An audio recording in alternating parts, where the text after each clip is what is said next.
Good morning, students. Welcome the TSN school. Now we'll continue our last lesson, chapter number 9, भोली. Last class में मैंने आपको बताया था कि जो भोली है उसका निकनेम है भोली, बट रियल नेम उसका क्या है, सुलेखा है. और वो बचपन में जब गिर गई थी खाट से तो उसके सर में एक चोट लग गई थी जिसके उसका माइंड का कुछ पार्ट डैमेज हो गया था, इसलिए वो नॉर्मल गर्ल की तरह नहीं रह पा रही थी. और ऊपर से उसको एक स्मॉल पॉक्स का जब अटैक हुआ तो उसके बाद में उसके चेहरे पे और उसकी पूरी बॉडी पे वो निशान भी रह गए, जिसके कारण उसकी सुंदरता भी ख़राब हुई.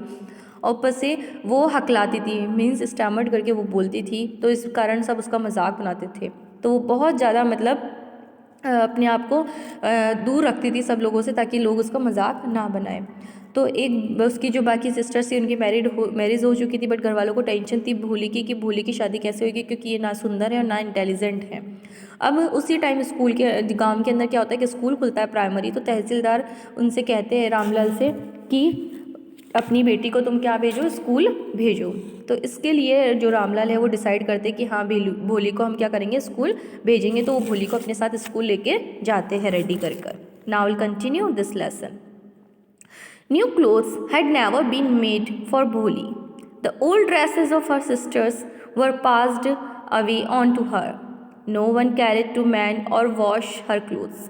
But today she was lucky to receive a clean dress which had shrunk after many washings and no longer fitted Champa.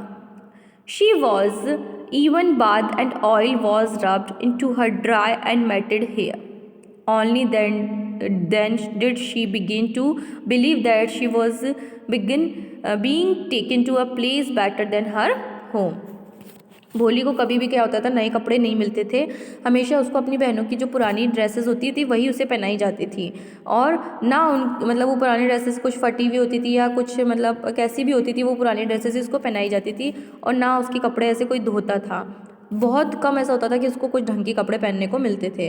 अब पहली बार आज ऐसा फिर से हो रहा था कि उसको नहलाया गया, उसके बाल सुलझाए गए, उसके अंदर तेल वेल लगा के उसको अच्छे से तैयार किया गया और उसको अच्छी ड्रेस मिली पहनने के लिए. तो उस दिन उसको ऐसा लग रहा था कि आज मैं अपने घर के अलावा एक अच्छे स्थान पर जा रही हूँ और मुझे बहुत अच्छा फील उस टाइम फिर होने लगा. When they reached the school, the children were already in the classrooms. जब वो स्कूल पहुंची तो उसने देखा कि पहले से ही क्लासरूम के अंदर बच्चे बैठे थे. Ramlal handed over his daughter to the headmistress. Left alone, the poor girl looked around about her with fear-laden eyes. There were several rooms, and in each room, girl like her squatted on mats, reading from books or writing on slates. The headmistress asked Bholi to sit down in the corner in one of the classrooms. जब वो school पहुंचे तो means class के अंदर बच्चे already बैठे हुए थे. रामलाल ने अपनी बेटी को हेड मिस्ट्रेस जो थी उसको सौंप दिया और वो वहाँ से चले गए. अब भोली पूरे स्कूल के अंदर ऐसे अकेला अपने आप को फील कर रही थी और एकदम डरी डरी सी वो देख रही थी चारों ओर. उसने जहाँ जहाँ देखा कि बहुत सारे रूम थे जहाँ पर लड़कियाँ चटाई पर बैठी थी और अपनी बुक से पढ़ रही थी, स्लेट पर कुछ लिख रही थी. तो फिर प्रिंसिपल हेडमिस्ट्रेस ने मीन्स बोला उसको कि जाओ कोने में जाकर बैठ जाओ. Bholi did not know what exactly a school was like and what happened there, but she was glad to find so many girls almost of her own age present there. She hoped that one of these girls might become her friend. भोली को ठीक से तो पता नहीं था कि school होता क्या है या कैसा वहाँ कुछ किया जाता है, बट उसे वहाँ देखकर पता लग रहा था कि जो बाकी जो गर्ल्स थी वो लगभग सब उसकी एज की थी और वो काफ़ी खुश थी. तो उसके मन में एक आशा सी जगी कि शायद यहाँ मेरी कोई फ्रेंड बन ही जाएगी. The lady teacher who was in the class was saying something to the girls, but Bholi could understand nothing.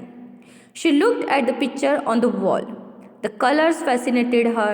The horse was brown, just like the horse on which the Tehsildar had come to visit their village. The goat was black, like the goat of their neighbor. The parrot was green, like the parrot she had seen in the mango orchard.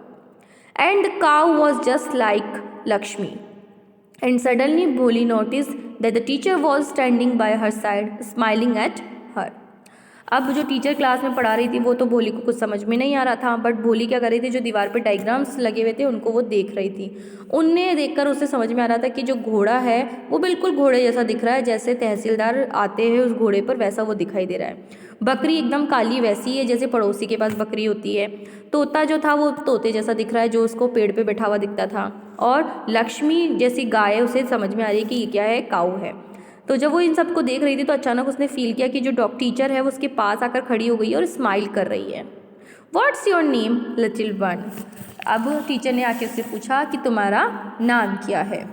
भो भो she could stammer no further than that. और वो हकलाने लगी भो भो करके, अच्छे से वो बोल नहीं पाई।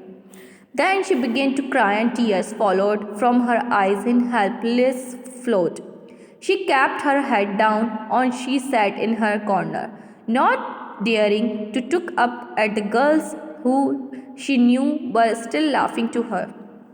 फिर उसने रोना शुरू कर दिया और उसकी आंखों से पानी आने लगा और सिर नीचे झुकाए हुए कोने में बैठ गई। और बाकी उसकी हिम्मत ही नहीं हो रही थी कि वो और लड़कियों की तरफ देख सके, क्योंकि उसे पता था कि सब अब उस पर क्या करेंगे, हंसना स्टार्ट कर देंगे।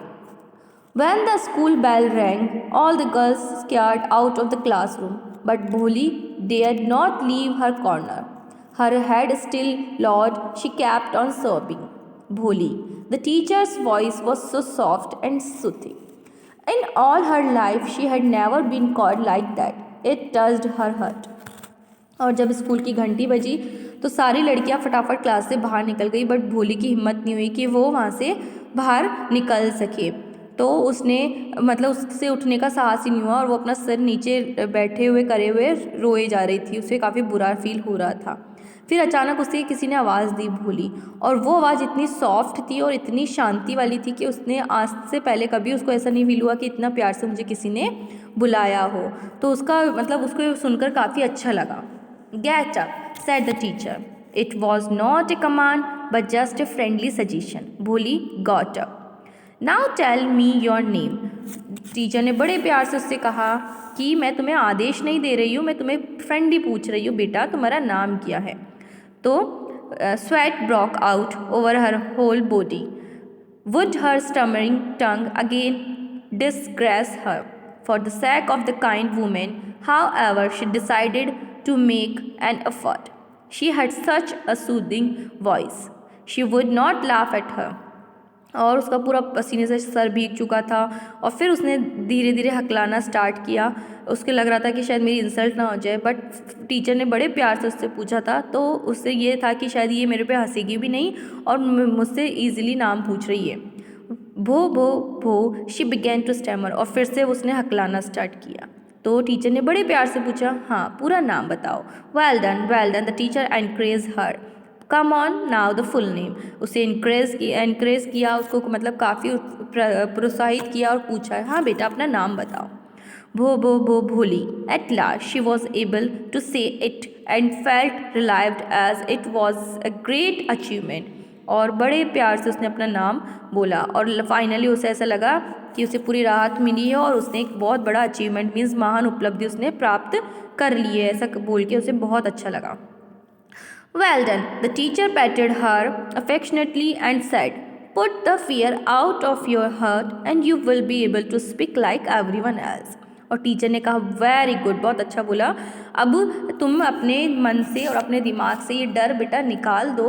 और उसकी पीठ थपथपा के टीचर ने कहा कि अपने दिमाग से ये डर निकाल दो, देखना तुम भी बाकी बच्चियों की तरह क्या करोगी, बोलने लग जाओगी। तो तुम इस बात की टेंशन लेना बंद कर दो और तुम बाकी बच्चियों की तरह बोलना स्टार्ट कर दोगी।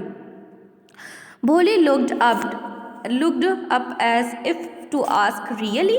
और भोली मतलब उनकी तरफ ऐसे देख रही थी कि उसे लग रहा था कि सच में मैं ऐसा बोल सकूँगी, सच में मैं ऐसा मतलब सबके सामने बोल सकूँगी, ऐसा उसके अंदर था। Yes it will be very easy, you just come to school every day, will you come? Bholi nodded. No, say it aloud. ये yes. And Bholi herself was assured that she had been able to say it. Didn't I tell you? Now take this book. The book was full of nice pictures and the pictures were in color. Dog, cat, goat, horse, parrot, tiger and cow, just like Lakshmi. And with every picture was a word in big black letters. और उसने कहा, teacher ने कहा हाँ हाँ तुम बहुत आसान काम है, तुम इजीली सबकी तरह बोलना स्टार्ट कर दोगी, बट तुम्हें क्या करना पड़ेगा, हर दिन स्कूल आना पड़ेगा। टीचर ने उससे पूछा आओगी ना भोली स्कूल, तो भोली ने हाँ कर दिया और फिर कहा कि हाँ मैं डेली स्कूल आऊँगी। उसके बाद टीचर ने उसे एक बुक थमाई और उस बुक के अंदर जब उसने देखा तो उसके अंदर बहुत सारे डायग्राम्स थे, बहुत सारे मतलब एनिमल्स के चित्र थे, कुत्ता बिल्ली बकरी घोड़ा ये सब के चित्र थे। उनको देखकर उसे समझ में आ रहा था कि ये सब मैंने देखे, और उनके साथ साथ बड़े बड़े काले काले अक्षरों में कुछ वर्ड्स भी लिखे थे, मीन्स कुछ अक्षर भी वहाँ पर नेम से ऐसे लिखे थे। भोली ने उस बुक को देखना स्टार्ट किया। Now students we will continue this lesson in our next class. Thank you all.